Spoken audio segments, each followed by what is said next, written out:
Hey everybody, welcome to Hear Us Out. I am Patrick. And I'm Paul. How's it going? And apologies if I blew your headsets off there completely, folks. I leant into the microphone. I don't know what's going on with YouTube, but we are live, I hope. Paul, if nothing comes through on that side, you let me know in 30 seconds. But for everybody else, who I'm assuming this is working this week, we are talking about a continuation of last week's episode. We did a pre-Doctor Strange 2 in the Multiverse of Madness. Too long a title to say every time. And now we're doing, after we've both seen it, we'll do a little bit of what did we predict right, what did we predict wrong, etc., etc. But really, I think we're about to get stuck into what we both thought of it, because we haven't, other than 2 minutes before, while we were trying to get this technically off the ground, to keep the nerves down, we casually started throwing in some what did we think of it. So I'm really looking forward to hear what you thought of it, Paul. I guess the before live thing was literally just to be like, let's test the waters of how each of us are feeling about it, just to kind of get the tone of what's going to go next. But it's going to be mostly probably so some of it's going to be our predictions, and then we'll probably go into a review or a discussion about the movie. So spoiler alert, probably a spoiler alert on this entire thing. A huge spoiler, actually. Spoiler alert on not just Doctor Strange 2, anything MCU, anything Disney Plus, Marvel, anything that has been in any way involved with Marvel for the last 30 years and the next possible 6 months or 6 years or 30 years, who knows. There's going to be nothing but spoilers. This can't be spoiler free. I hope that the people who are watching this have seen Doctor Strange, and if you haven't, you know what, if you're fine with spoilers, work away. We might sway you to go or not to go and see it. So Paul, I'm gonna just go ahead and throw it out there. Doctor Strange, let me throw it up. It's a busy poster. It's a busy film. It was always going to be this way. We knew that Doctor Strange has had his intro movie. They had Doctor Strange, but then he showed up in multiple other Marvel movies that were not Strange titled. They were not his movies. This one, we knew going into it that it wasn't just going to be his movie, even though his name's on the letterhead. There is a bigger title to it. This is more the Multiverse of Madness. So we knew Wanda was going to be a feature. We knew after Spider-Man's last movie, the multiverse was going to be a feature. And let's face it, Doctor Strange was a co-star, or at least a second lead in some ways, in the Spider-Man movie. So, even though this is technically Doctor Strange 2, is no point in thinking of it that way. It's following up so much stuff. My only point is that it follows his story through the multiverse and Wanda's as well. But I feel like, this is more of an introduction to the concept of the multiverse, what it means, what it can do, that kind of stuff. So yeah, it is a bigger picture part of the. This is literally just like, hey, by the way, this is literally what we're setting up for the next phase. Yeah. You got to get used to the mechanics of this stuff. So we might as well just introduce it in this film. There you go. Which he'd actually technically already introduced in the last release, which I know was Marvel Sony, in Spider-Man, where they literally talked about the multiverse and had multiple Spider-Men show up. So he's got pedigree. This is definitely, I'm not saying this isn't a Doctor Strange movie, although I could make an argument to say he is a co-star with Elizabeth Olsen, Wanda. It's very much her movie too. But yeah, I guess my point was, this isn't just like Iron Man 2. Yeah. Doctor Strange has had a lot of stuff happen between his first movie and his second movie, and he's been on screen for quite a lot of it. He went to space, made friends with Spider-Man, and for some reason traded beard quips with people like Tony Stark along the way. So killed Tony Stark. Yeah, when you think about it. So to knock into it, Paul, I think one of the things before we pull the movie apart, and when I say pull it apart, I mean for good and for bad, Uh, there's one other standout thing in this, and that is that this is a Sam Raimi movie, which Sam Raimi famously did another comic book movie, a couple of them, in fact, closely linked to what we were just talking about. So Raimi's Spider-Man were the first big Spider-Man, the Tobey Maguire movies. Yeah, yeah, which is interesting to kind of bring him back on the Marvel side of things. Kind of, he also did Dark Man, which I really think we should have a look at as well, because that's a real fun movie. But yeah, Sam Raimi did the first. He did the first Spider-Man, did 1, 2, and 3 kind of thing, and it feels like on the third one the producers may have stepped in a little bit further. This feels like Sam Raimi was given a fair amount of leeway on a lot of stuff, but given essentially a book and kind of going, this is where you start off, this is where you need to be. Yeah, that's it. That's all we're gonna, have introduce these the characters as well. Yeah. Well, for anybody who doesn't know who Sam Raimi is, other outside of Spider-Man or Darkman, Raimi famously has more of a horror tinge. He's horror royalty. Let's face it. Evil Dead 2, Army of Darkness, Drag Me to Hell, loads and loads of good stuff. I put Drag Me to Hell up on screen because it's my personal favorite of his movies. Which isn't a popular choice because he's done so many amazing things. But for me, I thought that was absolutely him at his best. I remember watching it in the cinema and coming out going, wow, what a Raimi movie, because it just felt like him. And Bruce Campbell, for a spoiler of the day, has a cameo. And that's not really a spoiler. Everybody knew that if Sam Raimi was involved, Bruce Campbell of Evil Dead fame was going to show up somewhere. Because he does. He always does. If Raimi is there, Campbell is there. So Paul, just that one cameo to get it out of the way. I get the Raimi connection, and I love Bruce Campbell. It felt a little cheesy and felt a little bit flat for me. And I know there was the callback to the possessed hand style gag, and there's a post credit angle to it all, which is fun. But for me, it was like, yeah. I could have done with a different Campbell cameo that wasn't just a comedic drop in. Well, here's the weird thing about that, because this is probably going to be the not the harshest thing, but my biggest issue with, not the biggest issue with the movie, not even that. It's more the fact is that Army of Darkness, the Evil Dead thing with Bruce Campbell being Ash, is a Marvel property. So why the hell wasn't there just a universe that they went through that just had Ash fighting?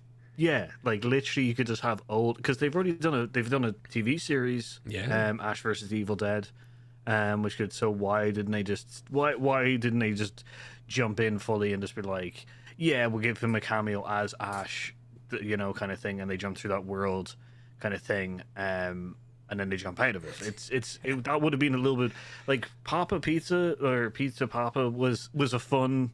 It's a fun one, but it doesn't really. It would have been you'd such an opportunity to be just like Sam Raimi, the director of Evil Dead, Bruce Campbell, the Ash of Evil Dead, a multiverse thing where you can definitely do Bruce Campbell as Ash because it's a Marvel property. Why not just do it?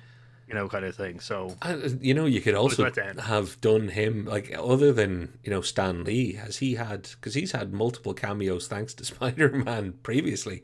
He's had other. He could have been the waiter from Spider-Man, Tobey Maguire's Spider-Man. Look, I don't want to pick. I love Bruce Campbell. I think that's maybe it.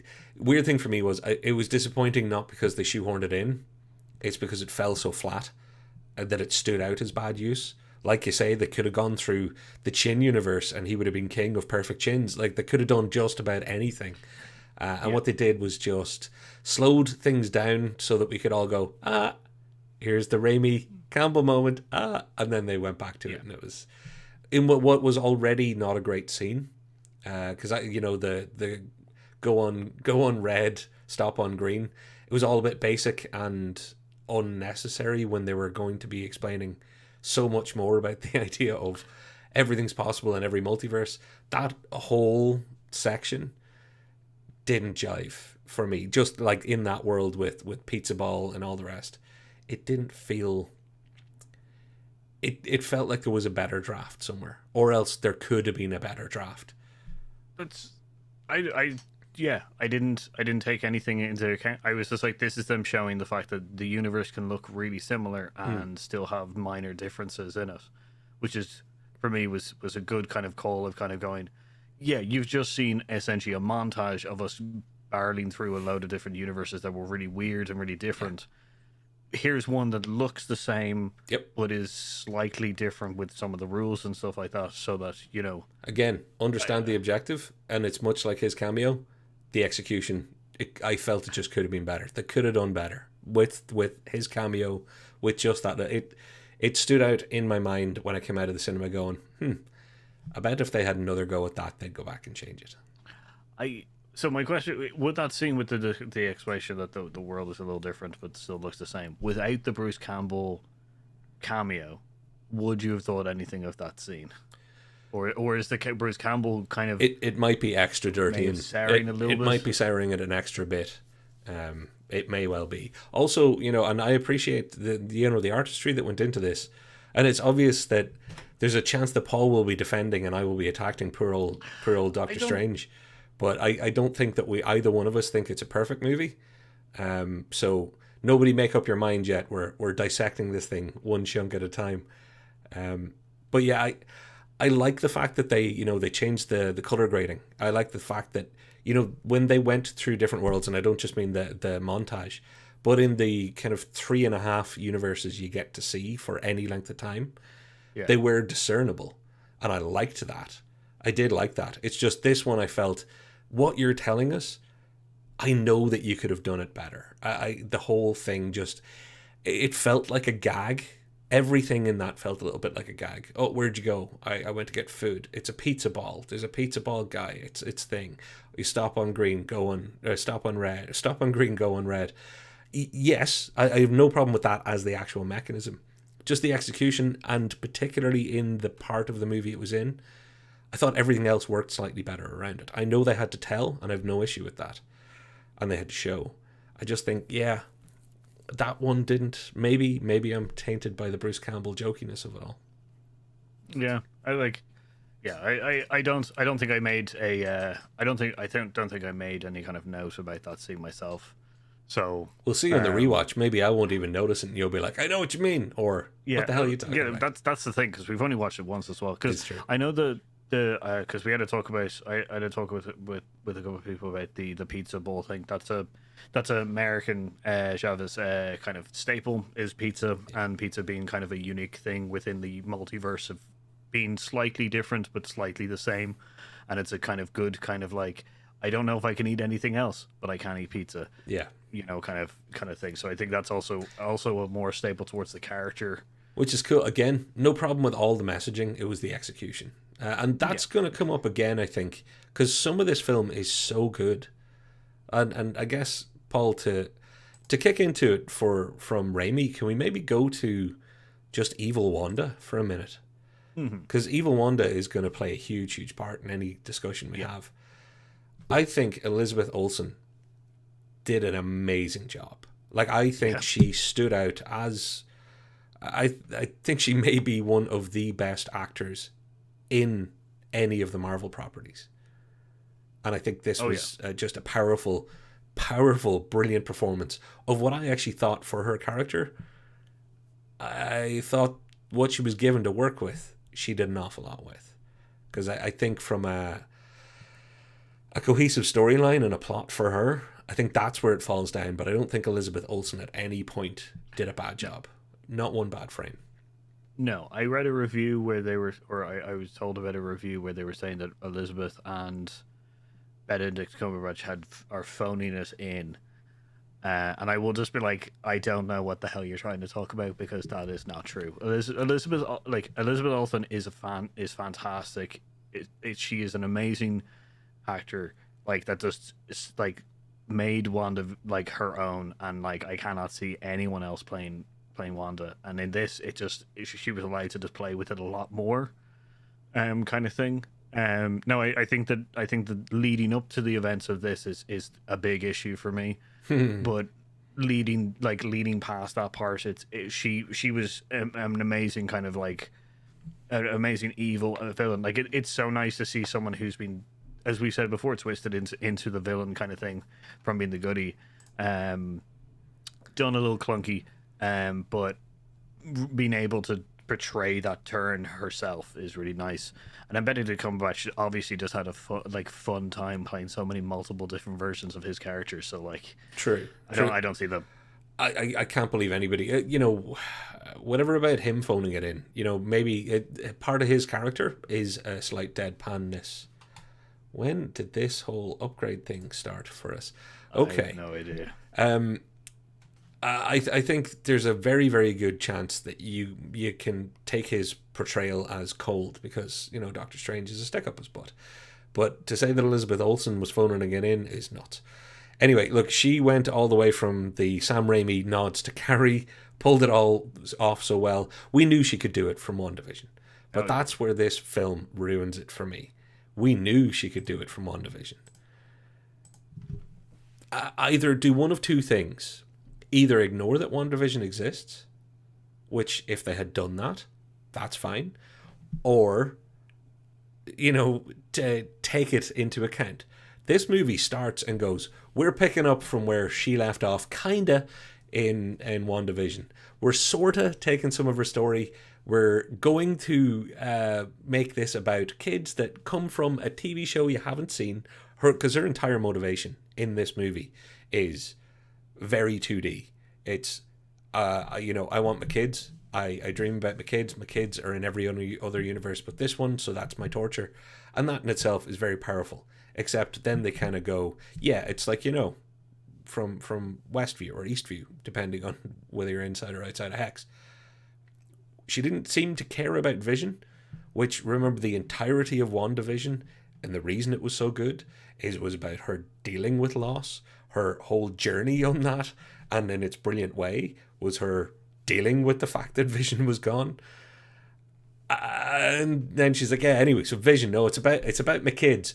And because I'm such an unreasonable character, I'm happy to nick them from myself in any other universe.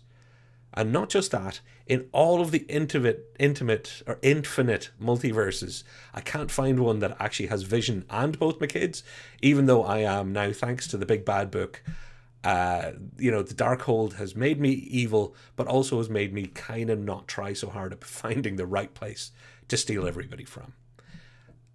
It's a plot hole for me that undermined not the movie, because the movie I can turn off. I can turn off things. Once it happens, I have to accept this is the movie they're doing, and I did that. But for me, the long-lasting aftertaste was you didn't. I said it last week. As long as they don't fuck up Wanda, then we'll be grand. And I think she got shit on, really. And I think Elizabeth Olsen acted so well that I was like, oh, this is making it even worse. So I think this is where I agree that the problem stems from accepting WandaVision as the origins of this movie. I think that they closed off the Vision story really, really well, as in she got to say the goodbye that she wanted and stuff like that.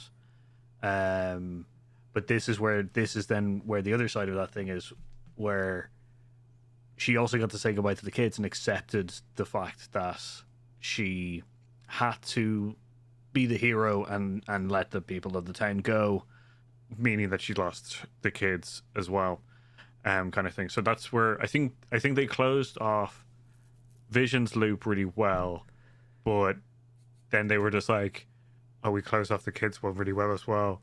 We'll forget about that. Yeah. Kind of thing, which is my issue. Like, I didn't mind Vision not being in this movie at all. I think they're not being in it. I understand, because it would have been too complicated. But her casual nature, like, it needed to be explained out a little bit by that Wanda character.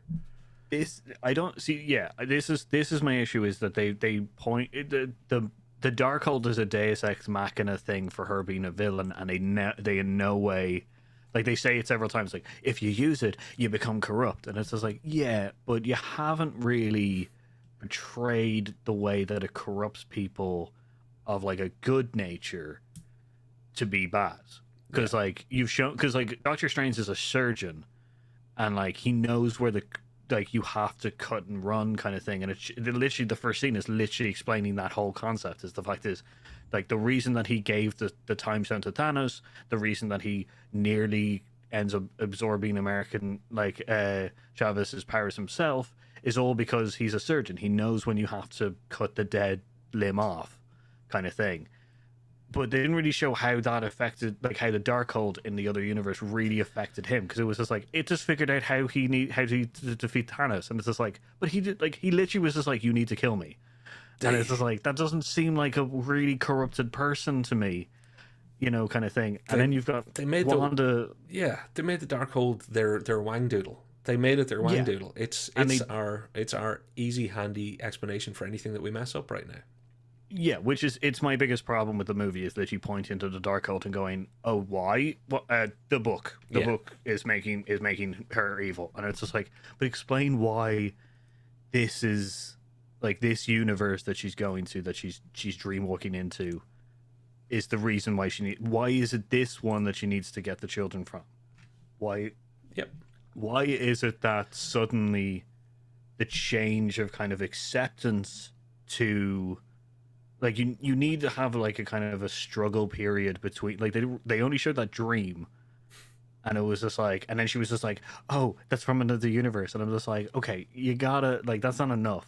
It's not enough to like Wanda seems to be such a tragic character throughout her life anyway. Adding this brick onto it didn't really seem like it was going to break the camel's back. So why did it? Paul, I have a question to ask you, but first I just a little bit of housekeeping on the Vision part. One of the reasons that they dealt with Vision, but don't forget there's a super white Vision flying around somewhere trying to get to know himself. But just Vision's last words to Wanda were like, we've said goodbye before, it'll stand to reason that we'll say hello again, sort of thing. Or I'm paraphrasing there. Mm-hmm. They have not closed the door in Vision in WandaVision in any sort of firm way. She did deal with it. I agree with your point. Yeah. And I understand why he's not in this movie, but they definitely need to deal with it. Now, as far as the Darkhold goes, the people go, oh, post-credit scene in WandaVision, did you not watch it? She's already, in the astral plane reading the Darkhold, and she hears her kids screaming for help. That's what motivated her. I said, well, no, that's not how they played this. They played this as her dreaming and seeing them and longing for them, not that they were in any danger. So if you're going to make the Darkhold your Deus Ex and say this is the reason that she is doing bad things, is she either borderline possessed by it? Is she where's the corruption level here? How much of this are you going to do is her grief? How much of this is this necromancing Darkhold? The bad book of Raimi, whatever it might be.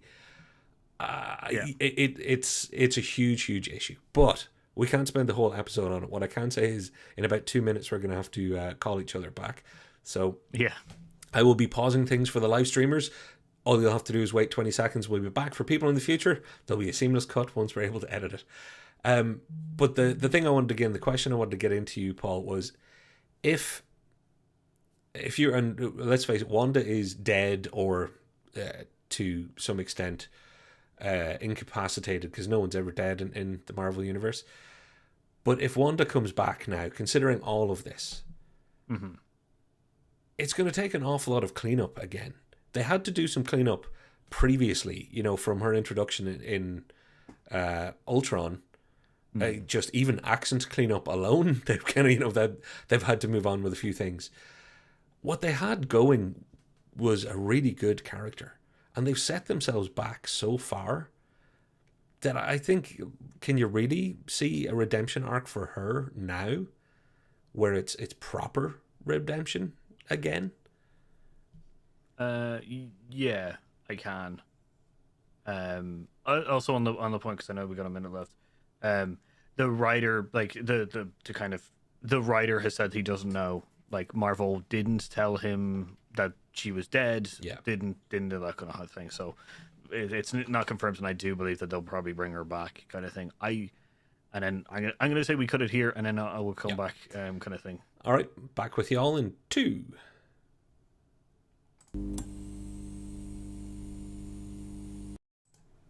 Okay, we're back.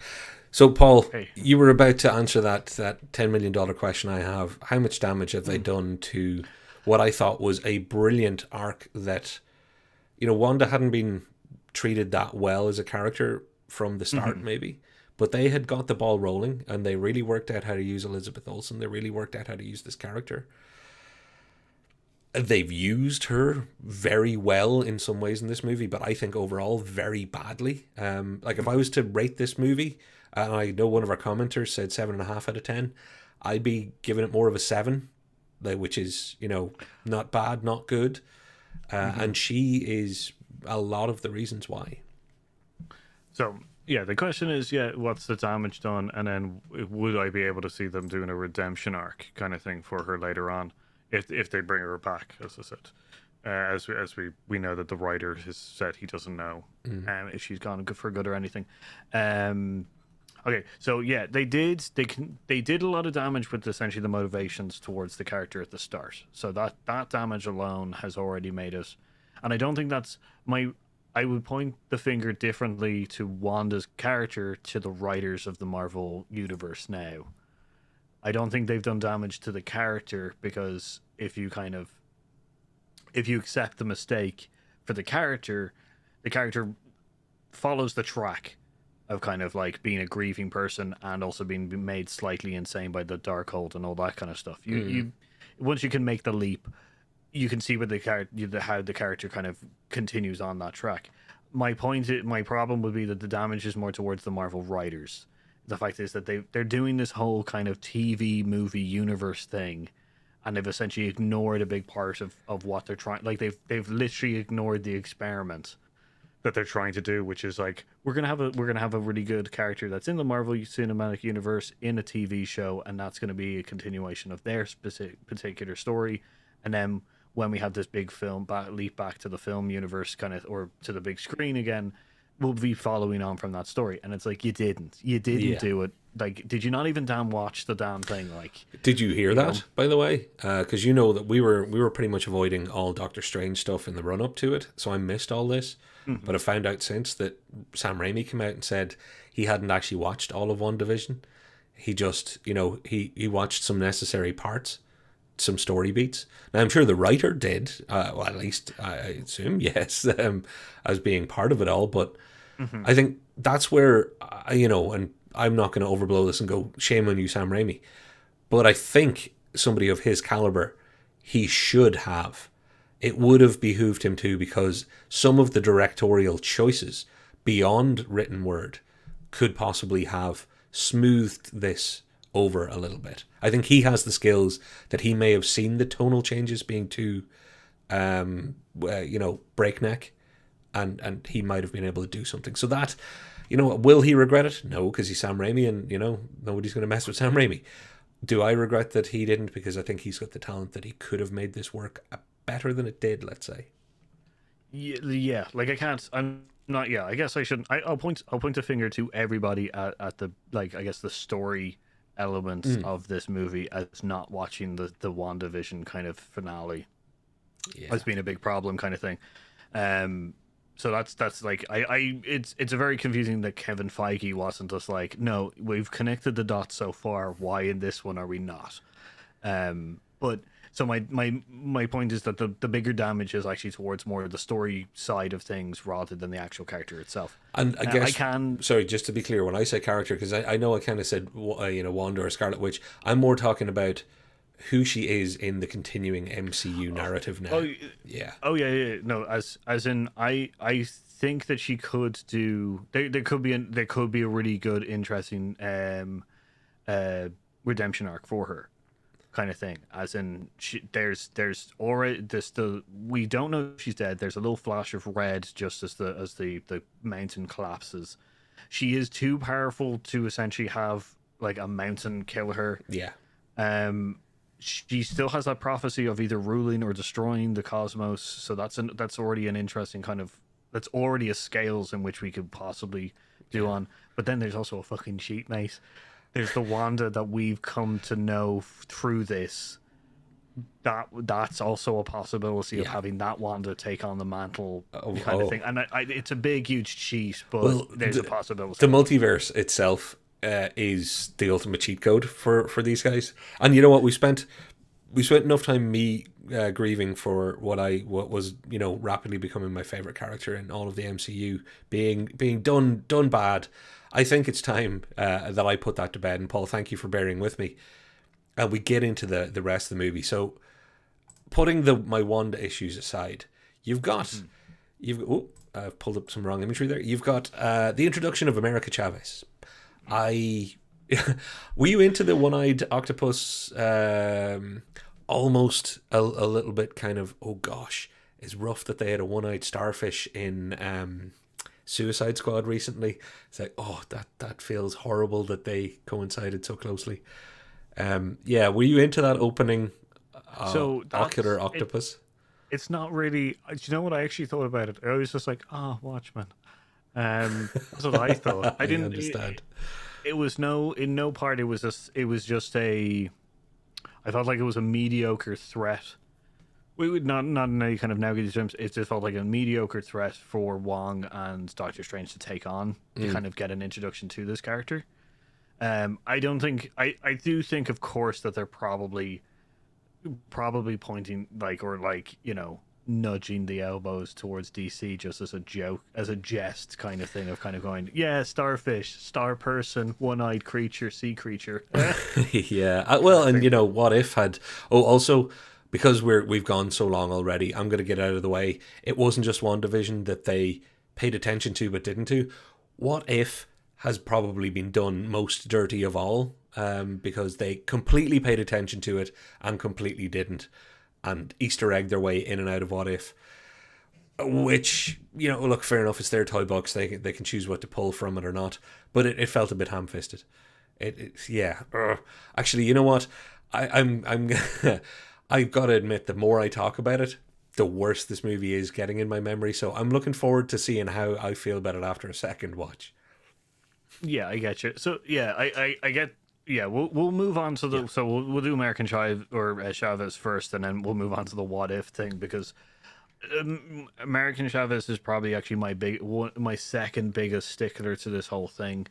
Um, so the introduction to her character and stuff like that with the other Doctor Strange, it's perfectly on point kind of thing. It's also a nice introduction to the kind of like Cosmos version or the multiverse version of Doctor Strange is still that kind of like chop off the dead arm because that's the only way you're going to save the body kind of crap. Um, her character's introduction to this Doctor Strange is all right, and I felt like this is the line that I got throughout her story arc was just that it was all right. Yeah. It felt it. My problem was that they had a really good subplot there of the book of um Ashanti. what is it? Yeah, Shanti kind of going, hey, American Chavez, this Doctor Strange in 616 is the one that you need to find to defeat the person who's trying to steal your powers. And also the book of Shanti was just like, hey, Doctor Strange, this is the person that you need to stop, or like Wanda kind of thing. It's just Yeah. like, that's a really interesting, it's a really interesting subplot that the book of Ashanti essentially put the two people together that was able to defeat the Scarlet Witch. But man, Yeah. there was one person in that duel or that partnership that really got their story told, and another one was just like, it's about 20 minutes to the end. We probably should do something for her. Yeah, plot Kind of thing. device. I'd agree with you there. Underserved. I think the actress herself did a great job. I think there's plenty in that character for fun frolics and hijinks. But yeah, I'd agree with your assessment there. They Yeah. they could have like not so bad as you said. The like the actor did really well with her which goes and her the comedy cues and stuff like that were on point. Her acting of being scared and kind of getting the Scarlet Witch and stuff. She was very good. But they could have replaced her powers with a door that just followed Doctor Strange around the place and every now and again opened and got sucked into another universe kind of thing, and that's my problem. And the one thing about it is, I remember wanting to feel for her story as it was being told. Because the key thing is, there's a bad book in every universe, but there was only one good book to do with her. There's only one of her in any universe. She doesn't dream. This is somebody who's lost. She is a character who, I should have been wrapped around emotionally, because she's the type of character that I will go, okay. All of my instincts will kick in to be like, that's me, or that's somebody I want to protect. That's how I get sucked into movies. It's one of those two things. And in her characters, it'll be both together. And it just, like I say, it was shoehorned in or tacked on when it was convenient. We've got a second now. Let's tell a little bit of story. Let's show her mothers. Let's explain that she doesn't dream. Let's do it. And you're like, oh, okay. You're right. Her story didn't get told. But Paul, just before we, because I want to throw over to the comments, I realize we haven't. I just want to say Wong was done fine. Wong kicks ass. Wong's the boss. Love the dude. And Feared he that was going worked to out. die in this. Feared he was going to die in this on multiple occasions. I was just like, don't do it to us. Yeah. Yeah. So look, this episode is definitely going to go long, because I know I have to ask you a bunch more questions. So anybody who's watching this, enjoy it for what it is. It's not going to be our most watched video, I doubt, but we're going to have some fun with it. So yeah, let's get the commenters involved. Thank you very much for joining live, folks. Jared says, just tuning in, watch Doctor Strange on opening night here in the States. Did not enjoy this movie. Looking forward to your take. I think you can probably tell I have some serious feelings. Movies 7.5 out of 10. That's the one I caught in the corner of my eye. From Derpy Gaming, sweet dreams are made of cheese. Jared says, thought Wanda was horrible in this movie. Could not relate to her at all. There you go. Even as a parent, her motivation was incomplete. That's the thing. They could have used the motivation they gave her, but it was so basic, and I think he used the phrase 2D earlier on. It didn't work in a 3D or 4-dimensional universe.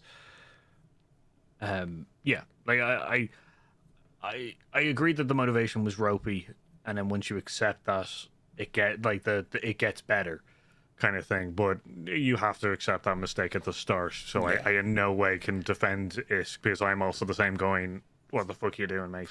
You know what it's akin to? We talked about this when Professor Hulk showed up, and after that, the first time we spoke, you were visibly distraught by it when we were talking off air, and I was like, yeah, but just once you accept that and then get on with the rest of it all, and you were like, yep, agreed, but gosh, it's a tough one to swallow. Well, this is like that times 1 or 2 for me. I'm with you though. I think that I kind of mentally do that in these movies anyway. I was like, right, screw it. I can see where things are starting to go wrong. I'm not really digging some of this, but try and dig as much of the rest of it as you can. Multiverse, for crying out loud. We might get to see some cool stuff. It's a plot hole, and it's a fairly big one. Yeah, because it hangs around, and it drives the whole movie in some ways. Jared's last comment. I would rate this more in the range of 5 out of 10. In my opinion, story was weak, characters were unrelatable, and cameos seemed forced, and special effects seemed overdone. Special effects were rubbish in many, many cases. Did you spot that on your screen? There was some. Do not agree. There was some terrible CGI. When you watch this back, there is when he's looking down from the balcony at the octopus, eyeball octopus. There's one car that's like juddering through frame down there. There are some points where it's unfinished CGI. Just awful. Some of it's great, but some of it's terrible. I'll have to go back and see that, but I have no problem with the CGI at all for this film. I enjoyed a lot of it.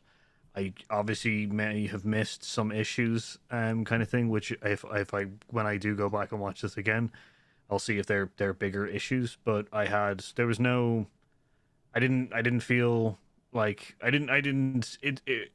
I've seen a lot of reviews where just like the CGI is horrible in this, and I'm just like I don't understand that. Right. I have no kind of to me there was no issues. So I'll have to go back in a second. I think that's one of those things. If you're lucky that, because you watch something twice, you'll never see the same thing twice.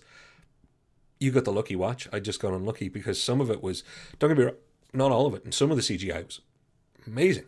Some of it was perfect, but there were some that were just not, and a little bit taking me out of the movie.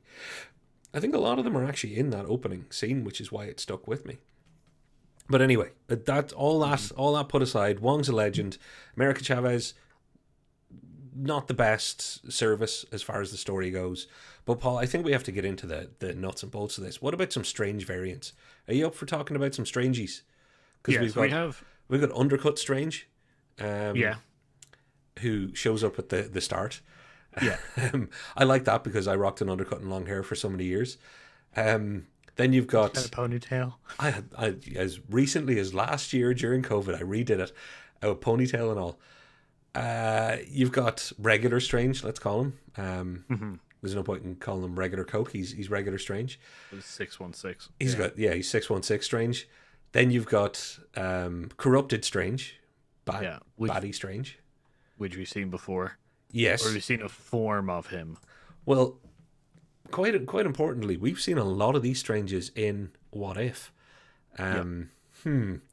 You've got Zombie Strange, and I shouldn't have had it up already. Then you've got Third Eye Strange, which was Bad Strange, and is also Other Strange. So this is Other Strange is not the one from What If. No, but we've seen lots of Stranges in What If, is what I mean. Like we've seen multi-Strange before. Oh yeah. Like that's because I've had a couple of conversations where people were just like, did they just bring in the What If Strange? And I'm just like, no, because if the What If Strange was fighting the other one, you would have seen a lot more tentacles. Yeah. Kind of thing, because we've already seen that happen. We've already seen the tentacles in the opening piece. Another What If callback. So first Strange. There's nothing questionable about this. He was the closest to the point, like, as you know, the point of him is literally to show the closest version of our Strange that decides to chop off the dead leg for the greater good of things. That's the whole point of it. It's to mirror the Time Stone decision with Thanos. That's literally his whole point. Yep. So that it makes America Chavez question 6 points or 616. That's it. That is his reason. Yeah. Evil Strange, fucking loved him. It really seemed like Benedict Cumberbatch was just like, I really want to play him a little bit more. And it feels like, because that's the other thing in the trailer. He has the line, "It got a little bit away from me." Things just get a little out of hand, and that's not in the movie. Yeah, that's not in the movie. It is said by another character and stuff like that. But so I wonder if there's a lot more there that we could see of Evil Strange, because it really seemed like Ben had a real lot of fun with him. Well, the whole holstered Darkhold with the blackened fingers, that seemed Darkhold needs to let its ink dry because everybody ends up with dirty fingers from reading that damn book. But it was so kind of gunslingery. You loved him, but did you love, like, this is where my entire cinema audience lost the movie. Yeah, the music fight. Okay. So this is probably the biggest disagreement I seem to have with a lot of people. Right. I really like that scene. Okay. It didn't take me away from the movie, but it seems so. If it did take you out of the movie, I don't have an argument against it. Yeah. Because I've experienced that. Yeah. I cannot. There's no argument against it. If it takes you out of the film, it takes you out of the film. It didn't take me out of the film. That's and good. the reason I loved it is because it's so different fight scenes compared to all the other ones that we get. Completely granted. We always get the damn circles. Doctor Strange and the magic of geometry seems to be just the normal kind of fight thing. So I was really happy when they were doing it. Yeah, kind of it's either green circles or orange circles. Yeah. So I was really happy with this fight scene because it was something different. Now, it wasn't the best portrayed fight scene, but it was at least something different. Kind of thing. It could have worked for me had they given it any sort of franchise at all, even to half-assedly give it some sort of reason to be what it was. And here's what happened.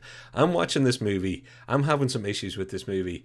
The theater I'm in, people are enjoying it in varying degrees because, things are happening in multiverse and blah, blah, it's all good. But this happened, and there were more than a few audible chuckles, and I could see heads turning to people they were with. It felt too funny to actually get into. That's what I'm like. Second watch, I may enjoy it much more because I agree with all of your points. I absolutely agree. Something fresh is so direly needed. It was like the Bruce Campbell cameo for me. It just hit fast, hard, and jokey. And it took me minutes to get back into the movie. And during those minutes, people were firing clefs and things at each other. I don't have a problem with the principle of it. It was, again, 0 to 60 in too fast a time for the human body to adjust. A little bit of inertial damping there. That's all that was needed. As I said, if it takes you out of the film and stuff like that, and there was definitely a better way of doing that scene, but for me, the scene was fine. As I said, everything can be improved. But for me, when I watched it, I wasn't taken out. I was just like, oh, cool, they're not fighting with circles. Was literally the first thought in my head was literally just like, cool, they're fighting with something different. Like, you know, in Endgame or Infinity War, where they have the whole like multiple strangers latch, Thanos, and there's a couple of other kind of, those were more interesting to me because it's a lot more different fight scenes, and it's meant to be magic, so it's meant to not have a form. So I was all on board for that scene. So yeah, it was. But I get it. If execution brought you out of it and stuff like that, then that could have been. It was a ramp up thing. It kind of, I think it caught me and a lot of other people off guard a little bit, and then I don't know, almost a little embarrassed laughter kind of came out around the place. I will say this much though, because I want to be very clear. I 100% agree with him. I do agree with everything you just said. Unbelievably. Did I think the scene didn't work for me? Yes. Do I agree with every point you made? Yes. But mark my words, because of it, the next time Doctor Strange does something, they should take more chances now. Because there's no point in smashing this egg and then not making the omelette. Because if it worked or didn't work for people, I hope it doesn't scare them off.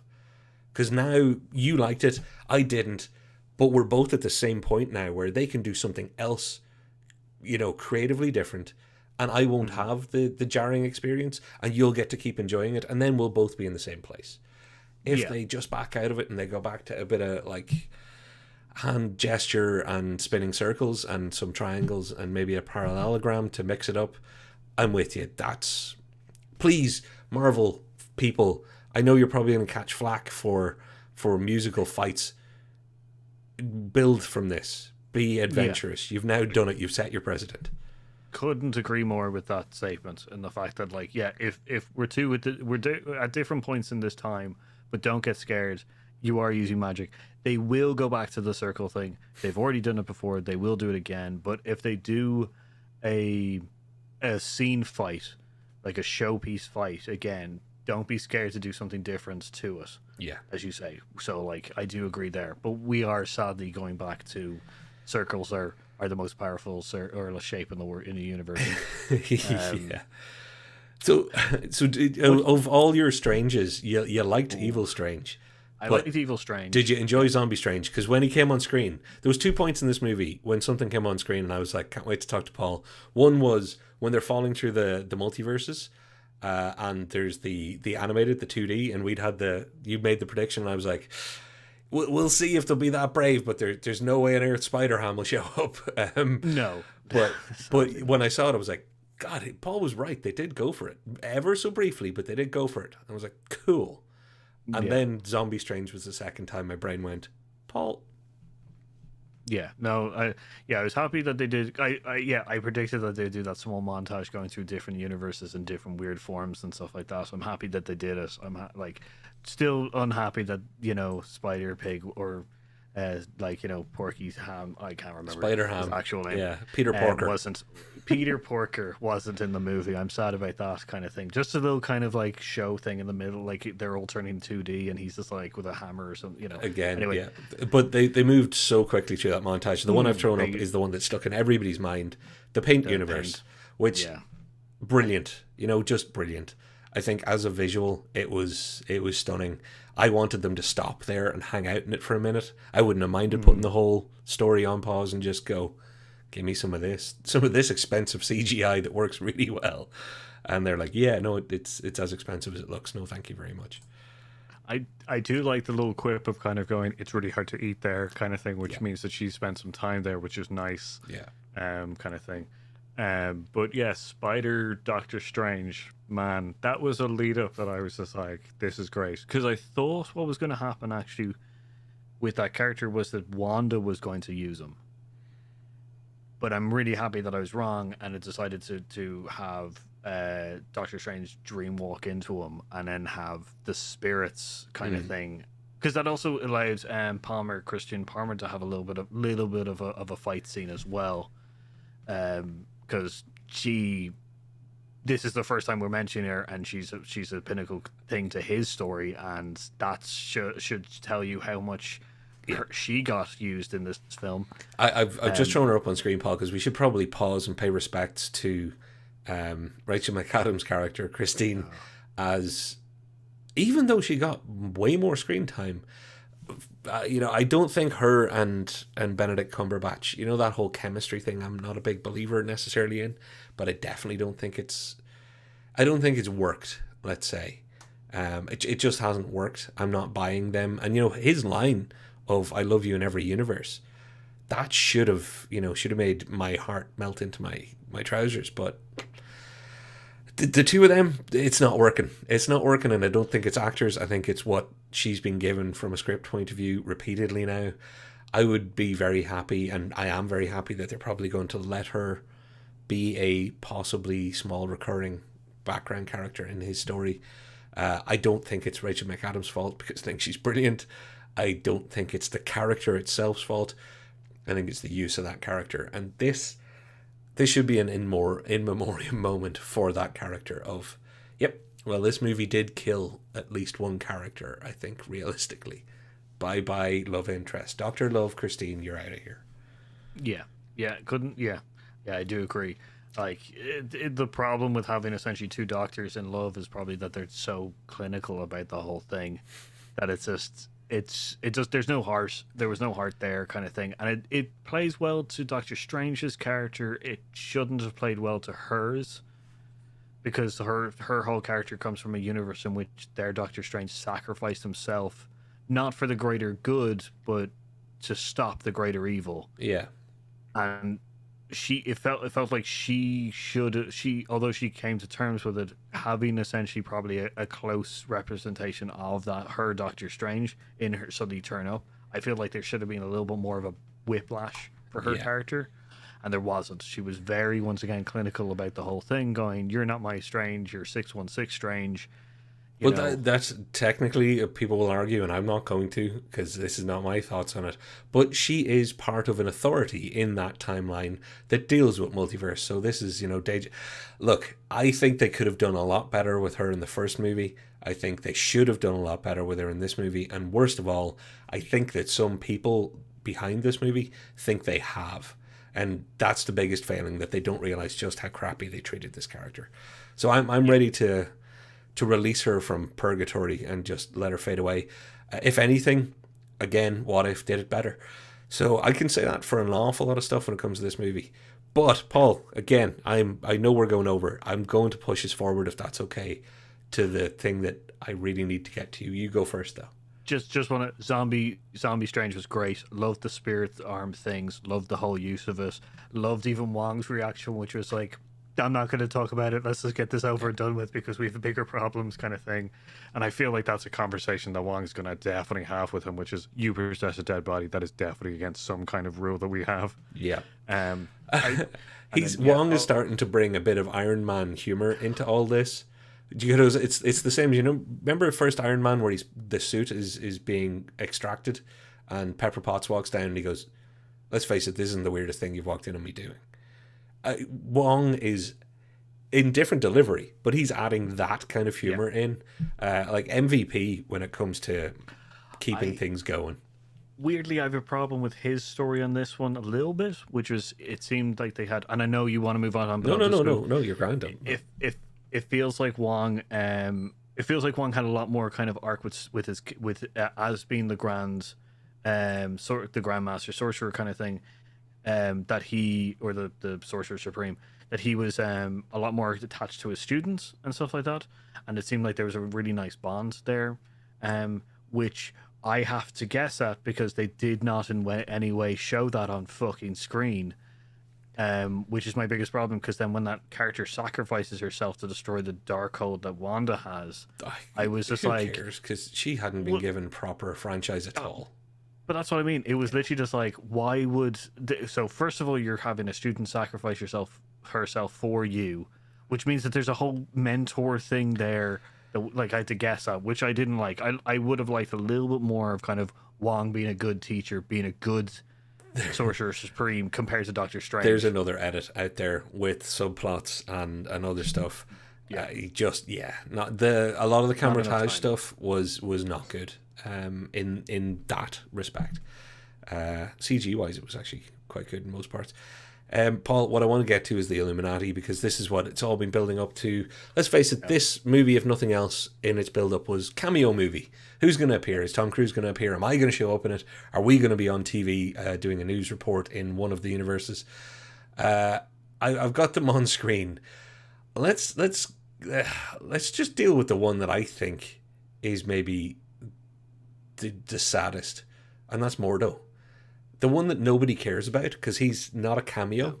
That's villain set up in previous movie. Chiwetel Ejiofor given a massive role in Doctor Strange 1. Nothing since then, realistically. And now, you notice we're going through a lot of characters that have just been treated badly by this story and just given no proper service. I think this thing is a sandwich of crap that had too much stuffed into it. If they'd taken out a few layers, it would have been a tastier sandwich. And don't get me wrong, multiverse the hell out of it and cameo the crap out of it and be visionary and be mental and be mad and all that good stuff. But Dr. Love, Mordo, America Chavez, who was actually introduced, not done well. Wanda, they messed around. You know what? I'm starting to think that I might hate this movie, Paul. It does seem like you're getting... I think they've set up him, because they set him up as a bad guy. I think they've set him up as a henchman for the bigger bad guy for this phase. Maybe. Like, as in, you've literally... Because their whole point, the whole fear was an incursion, and then they've got one, and now literally the entire Illuminati, except for Morden, is dead. And I feel like he's going to blame Doctor Strange, and I think Khan the Conqueror is going to use that to... But there's still a 616 of him, you know? We don't even know what the story is. Is he mellowed out? Is he going good or bad? Anyway, Mordo. That's... Damn it. I agree that he got this. This is like, it's sad to see a recurring or a character return in what is a cameo moment, kind of thing, to somewhat tie off a storyline and possibly start another one. I'm kind of just like, you are doing 616 bad, and doing this one good, and I'm just like, why couldn't you? Never mind. He's quite literally the Doctor Strange character. Like, he's not in a, he didn't come from Thor's movies, he didn't come from Captain America's movies. Him and Christine are both characters that were Doctor Strange, the first movie. Anyway, we've got 6 minutes. So Paul, pick your Illuminati cameo. Which one made you happy? Which one made you sad? Which one made you feel just kind of awkward? Oh God! So I like John Krasinski as Mr. Fantastic. I don't know if that's just a nod of kind of going, we hear you. It could be a possibility of them kind of going, let's test the waters for this. Well, he was our pick when we did our casting like 2 years ago. Yeah, like, and I think it was good. I think it's good. I think that it's either them kind of nodding to the fans and going, there you go, he's not going to be Reed Richards. I'm fine if they recast him. I'll be honest. By the time the 4 come, now that I've seen him, I've changed my mind. I'm like, I'll be okay if it's him. But you know what? He didn't sweep me off my feet. My thing is that I think he'd be better alongside a team that are actually I think having him alongside the Fantastic Four would be better. I don't think this was. I think this was a very. This is like Reed Richards on the Illuminati. Yeah. Clear cut kind of. Charles Xavier, God, that was sad. That hurt me. With his massive yellow hover chair, which was... Oh my... They couldn't have done that better. It was really nice. He pointed at the screen when he's doing his like, yeah. They even did the whole like wavy thing coming out of his mind kind of thing, which was really nice and also very reminiscent of either like, you know, Aquaman back in the day. But it was really nice. I really enjoyed seeing it. His death really hurt me because it was sudden and completely like. Are you not used to it by now? Them killing Patrick Stewart as Professor X. They've done it so many times. I'm like, will you knock it off? I'm still only getting over the last one. See, that's the thing is, I felt less about that one than I did this one because like it was just like because he comes in and he's just like and he's the one person that trusts Doctor Strange. Yeah, it really kicked me in the feels. Yeah. Black Bolt, Jesus. Well, Kevin Feige is getting his revenge on the Inhumans TV stuff that he didn't like, and I think this was just a foot right on top of that.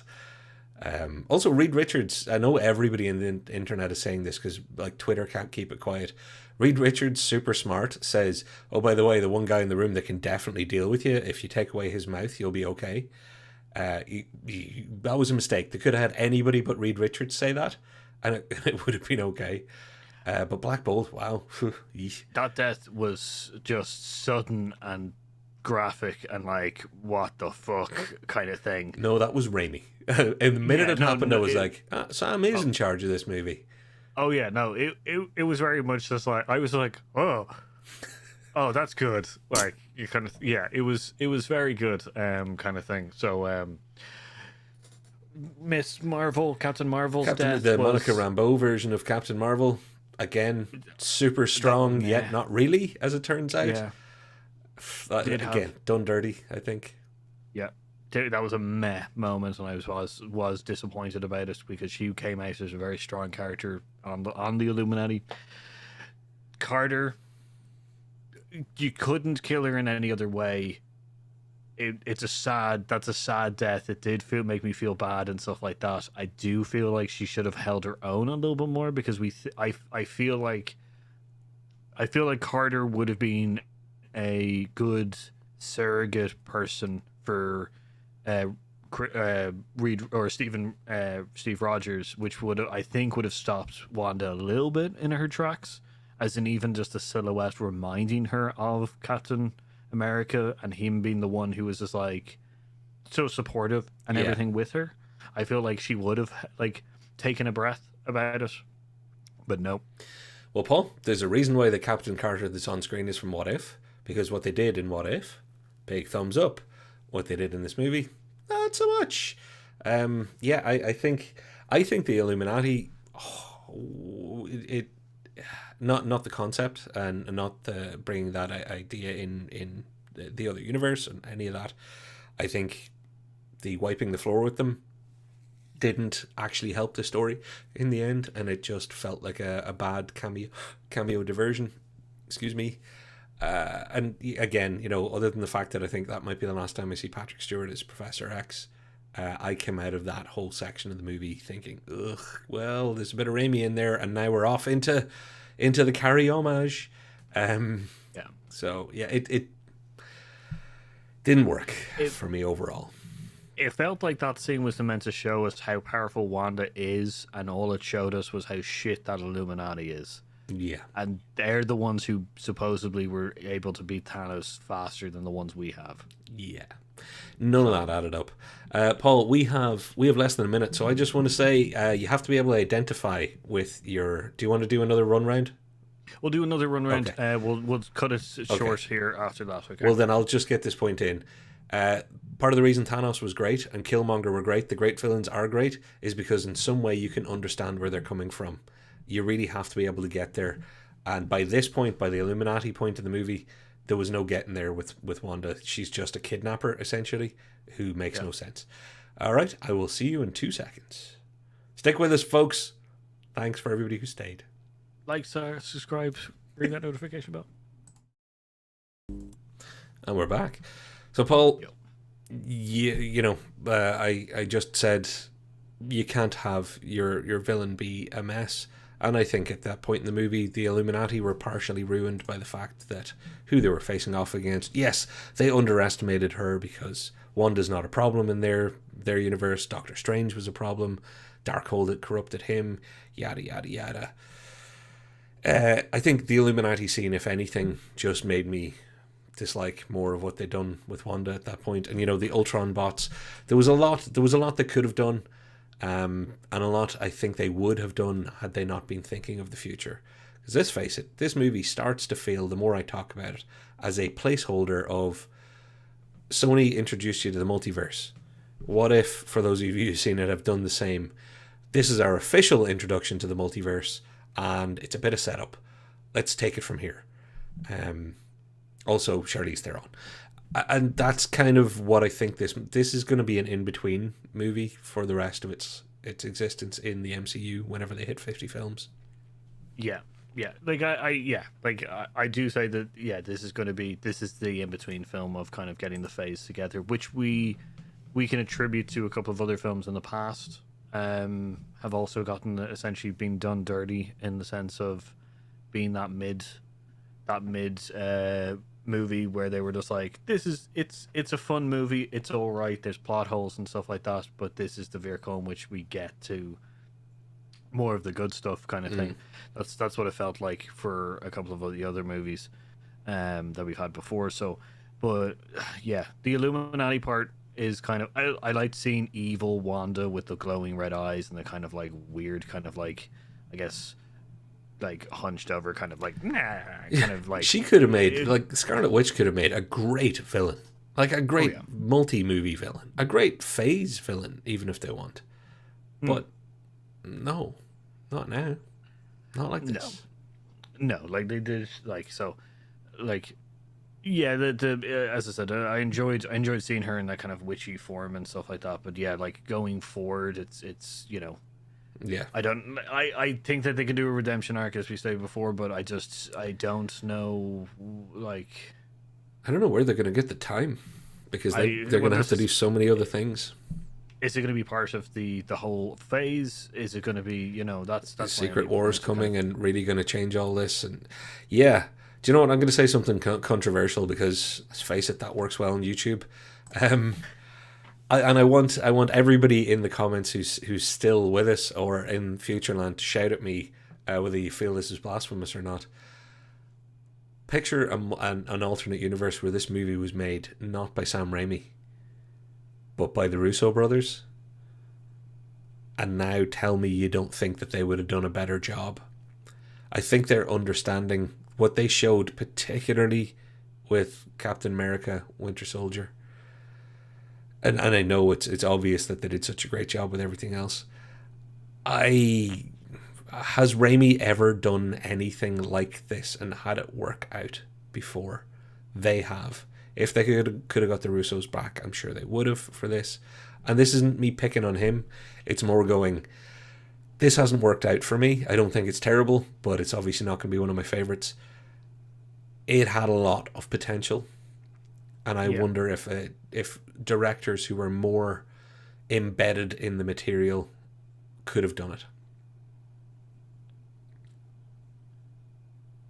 I don't know. Yeah, I think it's really hard to know because this is a Sam Raimi film. Yeah, and we thought this one, that's the, like, I think there could have been so this movie had a lot of potential. There's no way of getting around that. I don't think anyone who like made this a 10 out of 10 film can in any way argue the fact that there was a lot of potential for this film, kind of thing. But I think Sam Raimi was a good fit for a tone that could be that was going more darker. Bit for of it. Darkness, yeah. Which was nice to see in the Marvel universe. A little bit more of.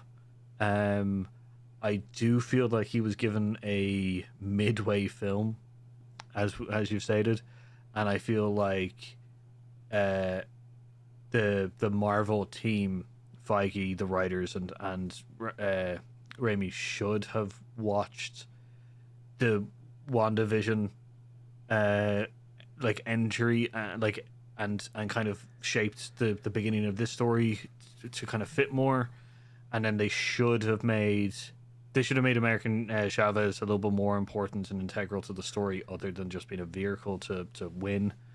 But the weird thing is, Doctor Strange's story is the only one that I in any way I'm just like, this is literally the only the Doctor Strange plot worked well to me. It like It's his, like, in that sense, it's his. And now I'm going back to the start of this episode where you said, no, it's definitely Doctor Strange, but I think I understand now some of what you meant is, yeah, his story got told during all of this, or at least it got more care and attention. Because too many other stories, in my opinion, were told at the same time. You make a really good point, because America Chavez, oh, God, yeah, I'm starting to really worry how much I dislike this film. It's falling further and further down my ranks. But when you bring up the fact that, well, they did deal with Strange, and I can't deny that Wong worked out. What are they going to do next with him and Charlize Theron jumping through multiverses? That's going to make this something that can cohesively work with other stories, because we didn't get the X-Men. We know we didn't get an intro to the X-Men. We didn't get an intro to the Fantastic Four. What we got was Professor X and Reed Richards. They're very different to the intros that they'll end up giving the concept of mutants and also the first family. Doctor Strange got his story told, but how do you feel when that final frame of the final post-credit scene that he was in, when that hit and he's able to give you 3 kinds of wink? What did you think? Yes, I'm looking forward to seeing where this goes with him, or were you thinking, well, he's now just going to have to be in all of the other movies?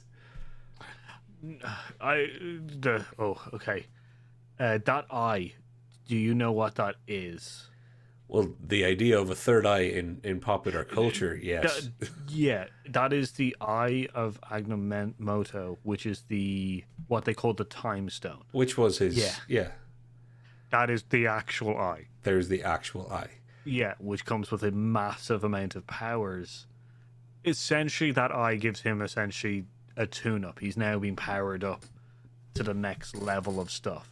But it also ties to the idea that it's a consequence of him dipping his toe in the Darkhold, even though his hands are not as blackened as his other self. Haircut 3, Strange. But he's, is he going to end up getting there? Are we going to see Doctor Strange over time have dirtier and dirtier hands? And you're like, is he going to be the villain? With Probably that not. eye, that's with the destruction of all Darkholds. No, he might make some questionable choices, as he always has done in the past. But they'll all be done for the right reasons. No, that eye is essentially his kind of now he can play with the bigger boys in the on the stage kind of thing. One nice feature actually, which I don't know if you noticed, when they destroyed the Darkhold, and Wanda was removed a little bit more away from it. Did you notice that her fingers started becoming back to normal within the movie? No, I didn't. I didn't catch that at all. Nice. It's a nice little feature, kind of thing. It is the corruption kind of thing, but it was a nice little feature of kind of when they got her away from the Darkholds kind of thing. Her fingers started to become less black, and so it was a nice little. Which is also setting up the idea of when they bring her back. At this stage, who knows? I guess maybe it'll be up to Elizabeth Olsen and some contract. Paul, to walk us out of this and to walk us home, I don't think a lot of your predictions came through. A lot of my worst nightmare predictions came through. Yeah. A lot of stuff that I predicted going, well, as long as they don't do this, and then they went ahead and did it. I've had a bit of a dent in my Marvel confidence, because Shang-Chi didn't completely connect with me, mostly because of final fight itis of just, right, we're telling the story here, and Tony Leung was doing a brilliant job, and then it's like, let's all fight the water dragon together. Shang-Chi I have loads of issues with, and I know everybody else loves it, so I've never bothered trying to break down what didn't work. I'm due to watch it again soon. I'm sure it's going to grow rather than diminish. Eternals, I don't know what my second watch of it will feel like, because I don't know. I think I'll probably like parts of it and still overall feel the same way I do now. Spider-Man, different story. You know, that was well executed. This is back to, you know, Shang-Chi, Eternals, Doctor Strange, Multiverse of Madness. It's not even what I hoped for. Not at the races. You know, not where I needed it to be like, I'm confident that Marvel's back after its break. Because the TV shows, yeah. WandaVision, yeah. What If, yeah. Loki, yeah. Even Captain Winter Soldier, or Falcon and Winter Soldier. Technically both are true that I just said. Yeah. Like, I'll give that a yeah. Hawkeye. Kate Bishop and Yelena Belova, like, even just for the scenes where Florence Pugh and Haley Steinfeld were together, you know, yeah, you know, I'll take all that. We've got the small screen stuff going, and going well. Mm-hmm. The big screen stuff is still stalling a bit for me now. Is this it fired back up for you? Well, this is, we talked about this before. We said that with the next phase of movies, because they've gotten rid of essentially the original roster that a lot of people were familiar with, even from afar, of being part of comic book fans and stuff like that, that they were always going to have difficulty with introducing these kind of characters and going to this scale of stuff. And like Shang-Chi I enjoyed. I don't know if I enjoyed as much as everybody seems to have, but I seem to have enjoyed it a little bit more than you have. Marginally. Spider-Man is still just a good movie. They're still doing that really well, kind of thing. This movie I enjoyed, but it comes with a lot of baggage. I would say a lot more baggage than Marvel movies in the past have. So like I'm optimistically cautious compared to maybe it kind of not hitting too many nails for you. I don't want to put my mind, like, I'm not putting no. I get you. Yeah, and again, like, didn't hate Shang-Chi. Probably liked it marginally less than you. Like, I'm with you. I think everything you're saying is spot on. It's you're cautiously optimistic. I guess I'm cautiously pessimistic. I'm the same way. I'm just, you know, I've said it before, in Feige we trust and all that. How could I, other than, you know, Thor: Dark World, they were producing bangers for 10 years. Even at their lowest ebb, it wasn't the worst thing that anybody had ever made. It's not that they're making bad stuff. They're now into that making repeated mediocre to good stuff, or good stuff. That's, and no offense to all the DC fans out there, that's what was holding back the DCEU taking off. And then, you know, things like Joker come along and really kickstart everybody. And The Last Batman was another example of do your own thing your own way. The MCU have to be able to do their thing their way. I get that. And it's extremely difficult. Could I do it? Hell no. So they're doing a better job than me. Armchair quarterback? Absolutely. I hope 2 movies from now, I'm going, they're back, baby. Oh yeah, I'm so sorry I was worried. Where it's all good. The next film is Thor: Love and Thunder. Yeah. I think that will be the film that will get you excited again. I'm hoping. I think it's going to be so separated from what they're doing going forward that it's probably safety ground. It's going to be Taika Waititi's toy box, and I think it'll be great. I'm very excited for it, but I don't think it'll be as consequential to the whole next phase of Marvel movies as this one was. So that's why I say 2 movies. I'm looking forward to what happens when it's not brightly colored Waititi work. Is it Captain Marvel? Is the next one Captain Marvel 2, or I think they're actually calling it the Marvels or something, because they're going to do the Kamala Khan TV show. I think Captain Marvel's not getting a direct sequel. Yeah, well, which is not a choice I would have made. I think they should have stuck with it. You know. I think, I do think that they should have continued on with this kind of thing. I don't think why they shouldn't have. Just looking through to see if there's any kind of note of what. I used to know. There's a good example or a good indication. I used to know what was next up on the slate all the way out. Now I've stopped keeping up. And okay, COVID changes made me kind of stop keeping up because I know She-Hulk got moved forward, moved back, moved sideways. The TV show, that is. It's Thor: Love and Thunder. Then it's going to be into the Marvels, I think, is it?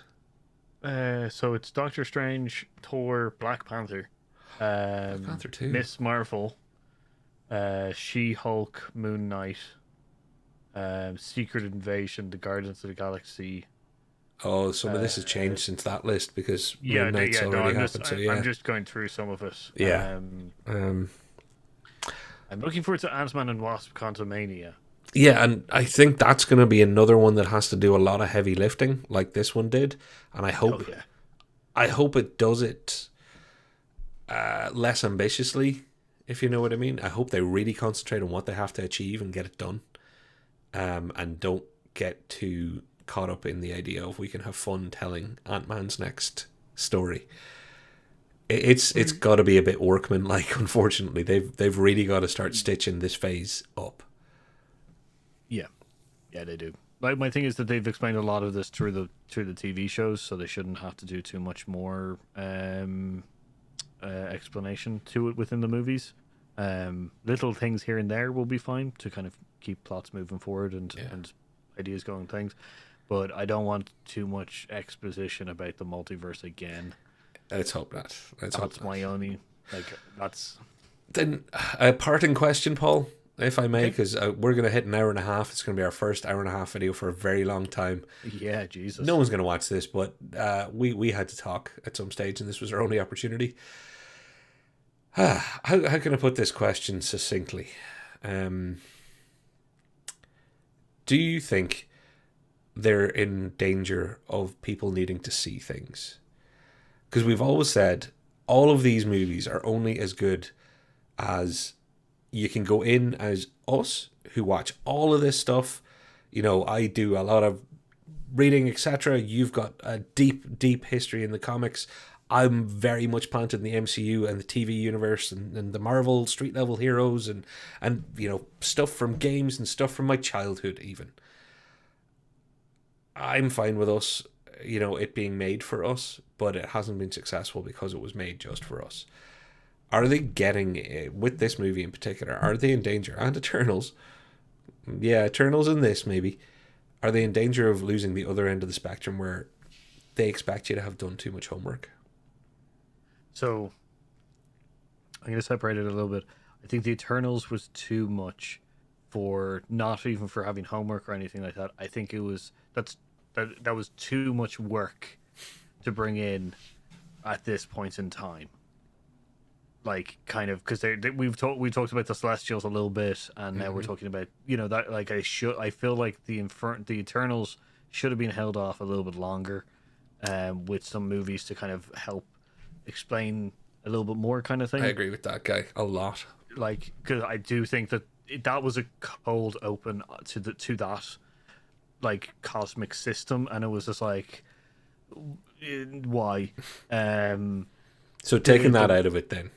So the Wanda thing, my fear is that, well, so the experiment has failed. It has definitely failed, as in keeping the TV universe and also the cinematic universe in line with each other. It has failed. Because there's people who've gone into this movie not watching WandaVision and already confused about where the children have come from.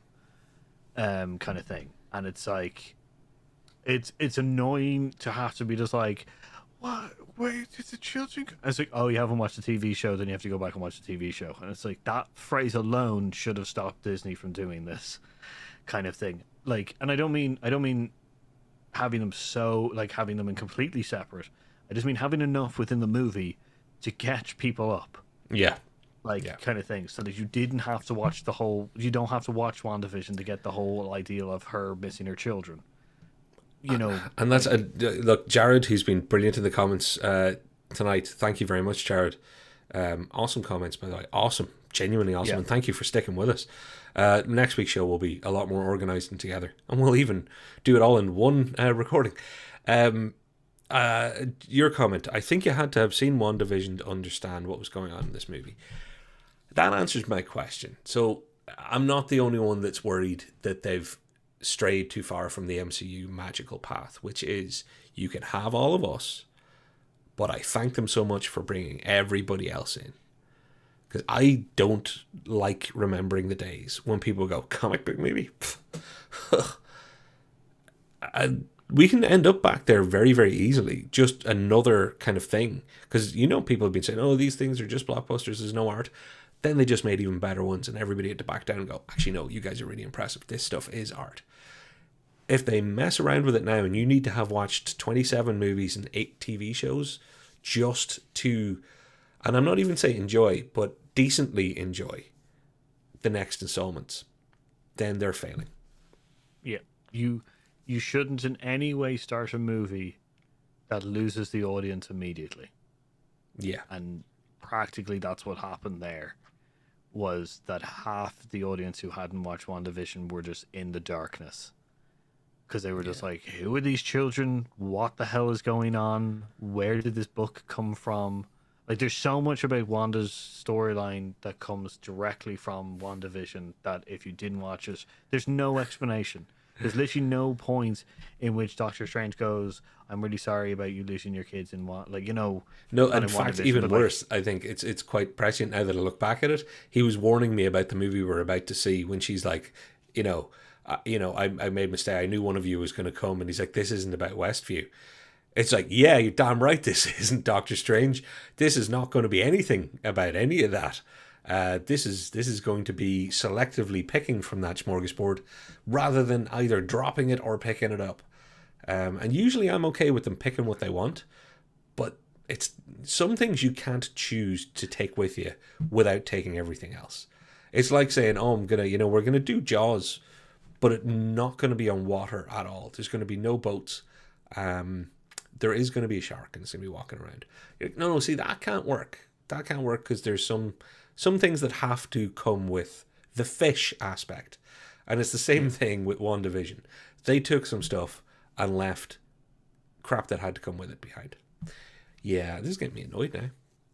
Yeah, like as I said, they can't. I had this conversation also with another person. Yeah, you can't do this. You can't force people to watch every single property and think that it's sustainable, because like I already have like it is my side job, side hobby thing to watch movies and TVs for this show. Yeah, I can barely keep up with the amount of amount of content that's coming out.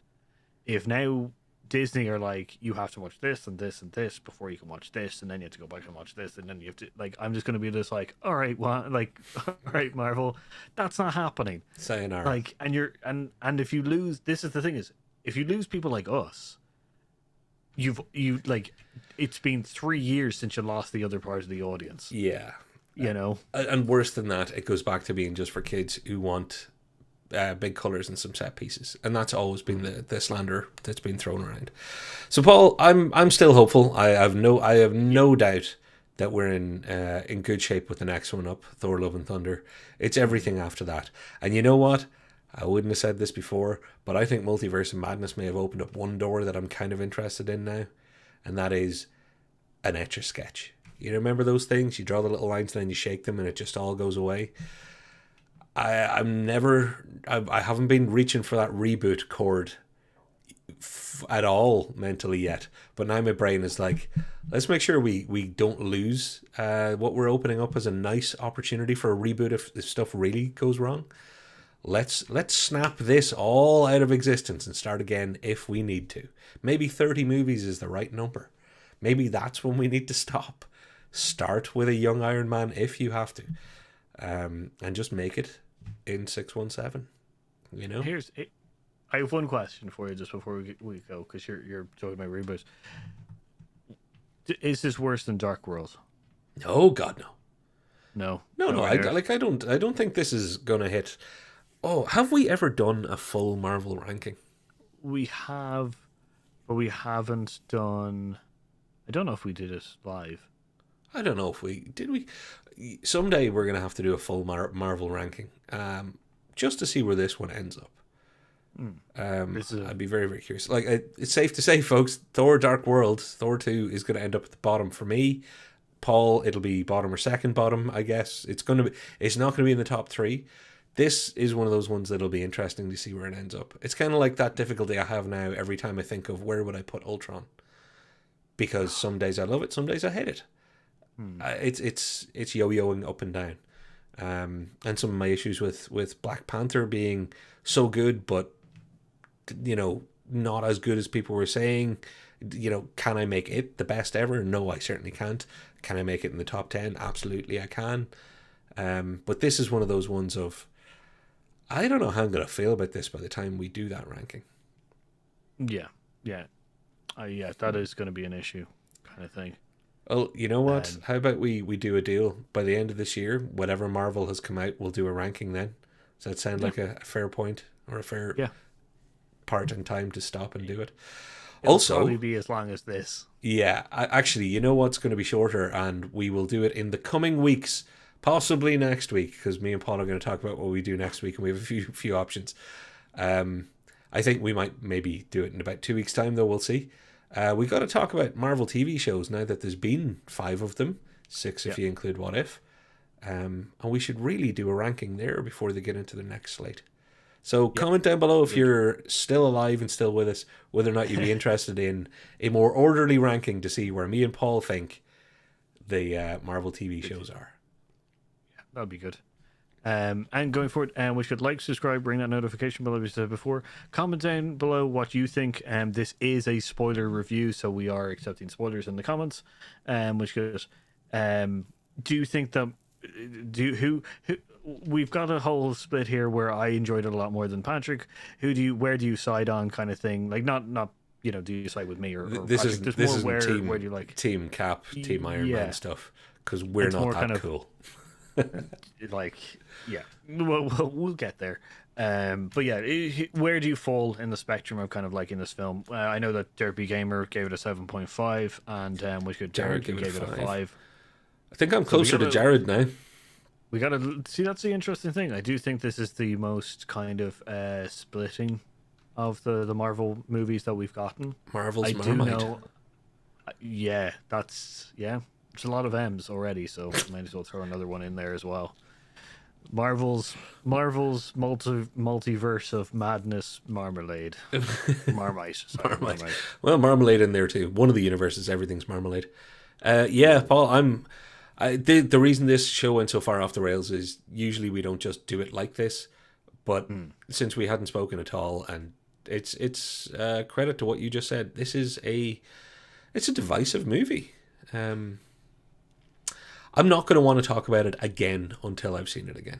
I think that's how I feel about it now. I don't want to talk about it at all until I watch it again. Give it time, watch it again, then see what I really think. I definitely feel like I'm going to be forced to. You're going to be going to see it again, do you think? No, I'm going to be forced to talk about it again. Yeah. Well, not by me or by our kind viewers. Yeah, we'll for all those of you who don't like Marvel and have watched to this point, that's amazing. We don't just do Marvel content. In fact, we don't do that much Marvel content anymore. But we'll be speckling some in over the summer. But we have other great ideas that we're looking forward to share with you. So please join us again next time. Share with your friends. Check out our friends in the description down below. And on that note, and check out Paul in Homebrew. That's it. I wasn't actually just going to show the T-shirt. That's all I was. Are you guys shifting that merch, or is that no? That's band just only? I just made it. That's crew shirt. Myself. Gotcha, crew shirt. Get your merch game going, because once you guys work out how to do it, then we can do it. And there's our time warning has come up again. Perfect time to end. Paul, I have been Patrick, and he's been Paul. He put it in my mind, and he's controlling me to say it. All right, Professor P. Cover my mouth and blow my face off or something like that. I'd do that as well. Oh God, Black Bolt, that poor character. Anyway, I will talk to you all next week, including you, Paul. We've been here aside. Bye. Oh, sorry. I've been Paul. I've been Patrick. We've been here aside. Goodbye. We've done this before. Bye. We're professionals. Kind of. Just not that kind of professional.